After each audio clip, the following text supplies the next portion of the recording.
Hi viewers, welcome to our channel. ప్రస్తుతం మనతో పాటు సీనియర్ జర్నలిస్ట్ దాము బాలా సార్ ఉన్నారు. వాటితో మాట్లాడదాం. నమస్కారం సార్. నమస్తే సార్, రోజా గారు మరి ఎన్నికల ఫలితాల తర్వాత మనం చూస్తాం, ఎక్కడ కనిపించలేదు, మీడియా ముందుకు వచ్చి మాట్లాడడం కానీ మనం చూడలేదు. అసలు ఏమైపోయారా అని చెప్పి చాలా మందికి సందేహం.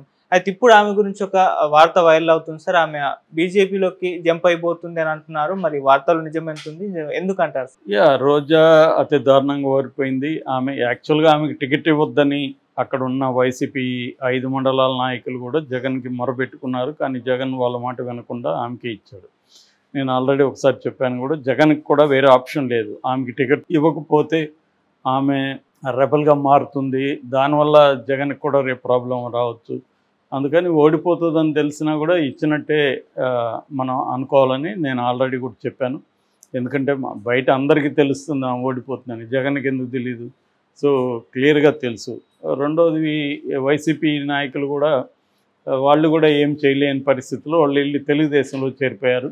ఇప్పుడు నిజానికి అది వాళ్ళకి మంచిగా జరిగింది. వాళ్ళందరూ తెలుగుదేశంలో చేరిపోయి అతన్ని గెలిపించుకున్నారు, జగదీష్. సో ఇప్పుడు ఆమెకు చాలా ప్రాబ్లమ్స్. ఎందుకంటే ఇటు జనసేన టార్గెట్లో ఆమె ఉంది, ఇటు టీడీపీ టార్గెట్లో టాప్ 5 లిస్ట్లో ఆమె ఉంటుంది ఖచ్చితంగా.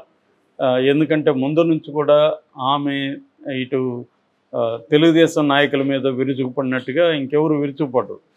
ఇతను కొడాలి నాని, రోజా వీళ్ళిద్దరూ ప్రధానంగా చెప్పుకోవాలి. అంటే చాలా షార్ప్ టంగ్ అంటారు కదా, అలా చాలా షార్ప్ టంగ్గా ఉంటుంది. మామూలు విమర్శలు వేరు, వీళ్ళు ఏంటంటే వ్యక్తిగత స్థాయిలో విమర్శించే దాంట్లో రోజా కూడా ముందుంటుంది.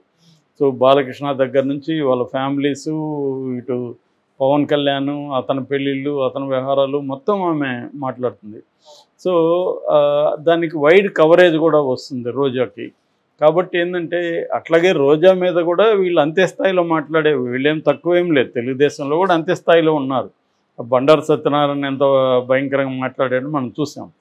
సో కానీ ఈమె ఒక విమెన్ కావచ్చు, అందువల్ల కూడా విపరీతంగా నోటీరియస్గా అయింది.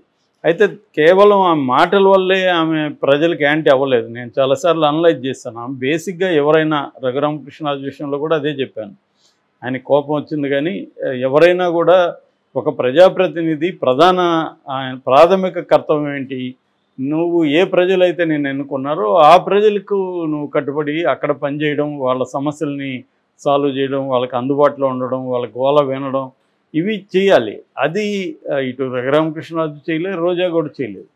సో రోజా ఏమో 24 అవర్స్ ఇక్కడ హైదరాబాద్లో ఉండి ఇక్కడ దాని ఏమంటారు, జబర్దస్త్ కావచ్చు, ఇట్లాంటి డి కావచ్చు, ఇలాంటి వాటిలో బిజీగా నిన్ను ఎన్నుకునింది అక్కడ నగిరిలో ఎమ్మెల్యేగా ఎన్నుకున్నారు. ఎమ్మెల్యే అనేది ఫుల్ టైమే సరిపోదు. ఒక ఎమ్మెల్యేకి ఒక నియోజకవర్గంలో పనిచేయడానికి ఫుల్ టైం కూడా సరిపోదు. అట్లాంటిది ఈమె ఫుల్ టైం ఇక్కడ చేసుకుంటూ అక్కడేం చేస్తుంది? చివరికి అక్కడ తమ్ముళ్ళకి, భర్తకి వదిలేసింది. భర్త కొంతవరకు నిజానికి ఆయన కొంతవరకు హెల్ప్ చేశాడు. ఆయనకి చెడ్డ పేరు లేదు అక్కడ. ఎందుకంటే ఆయన మొదలయారు కమ్యూనిటీ, అక్కడ కూడా 40,000 మొదలయార్ కమ్యూనిటీస్ ఉన్నారు. కాబట్టి వాళ్ళకు కొంత అతను దగ్గరుండి అందుబాటులో ఉండి చేశారు. కానీ తమ్ముళ్ళు ఈమెకి బ్యాడ్ నేమ్ తీసుకొచ్చారు. తమ్ముళ్ళు ఏమంటే పంచాయతీలు, స్కాములు, వీటిలోకి వాళ్ళు వెళ్ళిపోవడం, దానివల్ల విపరీతమైన బ్యాడ్ నేమ్ ఆమెకు వచ్చింది. ఇసుక కావచ్చు, ఇంకా అక్కడ ఉన్న కాంట్రాక్టులు కావచ్చు.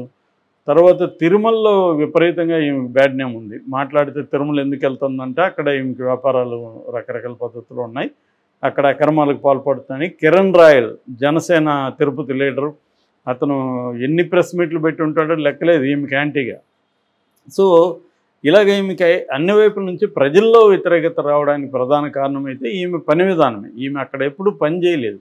పని చేయకుండా ఈమె ఎంతసేపు, అసలు ఎమ్మెల్యే తర్వాత ఈమెకి ఎందుకు జబర్దస్తులు, ఇవి అసలే పని చేయలేదు. పైగా జబర్దస్తులు, ఈ వెకిలి వ్యవహారాలు చూస్తే ఇంకా మామూలు కాలదు కదా అక్కడ జనాలకి.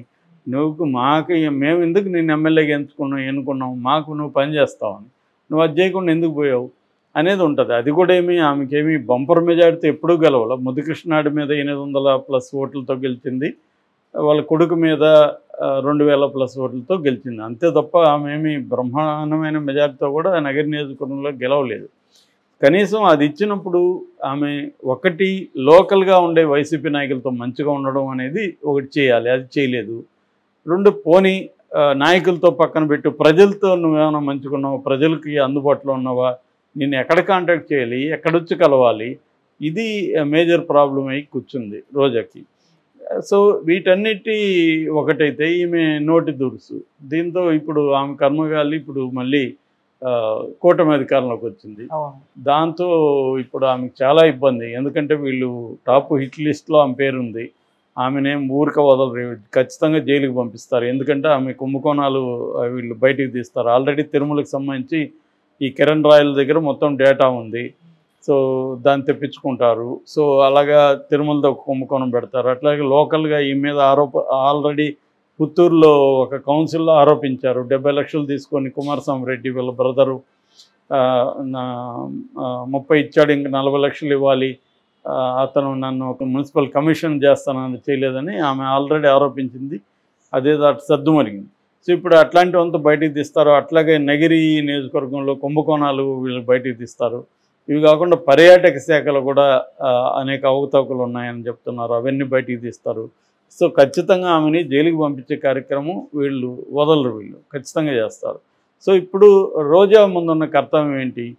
ఒకటి, ఈ బాధలన్నీ భరిస్తూ వైసీపీలోనే ఉండాలి. వైసీపీలో హోప్ ఉందా 2029కి చెప్పలేము, ఎందుకంటే ఇప్పుడు చంద్రబాబు కూడా ఆయనకి చివరి ఎన్నికలని ఆయన ఫీల్ అయ్యాడు. కానీ ఆయన యాక్టివ్గా ఉన్నాడు. నాకు తెలిసి నెక్స్ట్ 2029లో కూడా ఆయన సీఎంగా ప్రొజెక్ట్ అయ్యి ముందుకెళ్తాడు ఇదే టీంతో.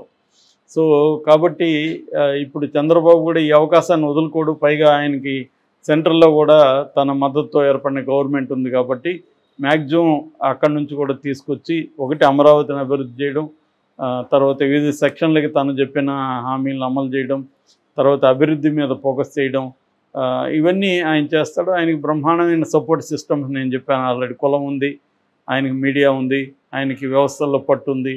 ఇప్పుడు కొత్త కాంబినేషన్ కమ్మ కాపు కాంబినేషన్ ఉంది.